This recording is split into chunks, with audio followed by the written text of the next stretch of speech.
Hey guys, so today, mag-unwind lang ako from the past 3 days of stress sa pagsisecure ng BTS ticket. So, sadly, wala akong masecure. Pero syempre, hindi tayo para bumili sa mga scalper. So, dahil dyan, nagbibiki chicken na lang muna ako today. So, ang in-order ko is spaghetti with dumpling and sunny side up.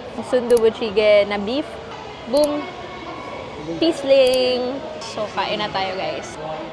Buti pala order ako nito kasi gusto ko ng dumpling nila.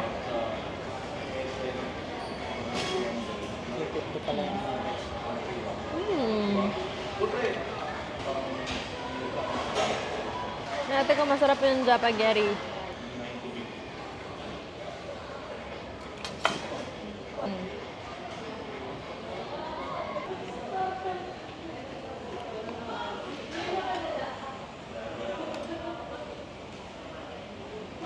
So guys, tapos kami kumain and nakapagpa-thread na rin ako ng kilay. Kaya talaga hindi ako naka-eyebrow kasi magpapa-thread ako. And ang tagal ko nang huling di pala thread, nagpa-wax ako ng kilay. So ngayon, visible na yung kilay ko.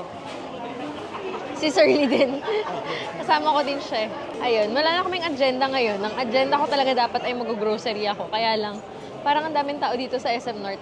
Birthday na kasi ni Yui sa Monday. So, saktong-sakto yung mga ano dito sa Uniqlo is Minecraft. Mahilig sa Minecraft si Yui. So, pipilian natin siya kung blue. Hindi ko magugustuhan niya to yung mga may creepers. Or this one. Pero baka kukunin ko is this one. Itong green. Anong size ni Yui net?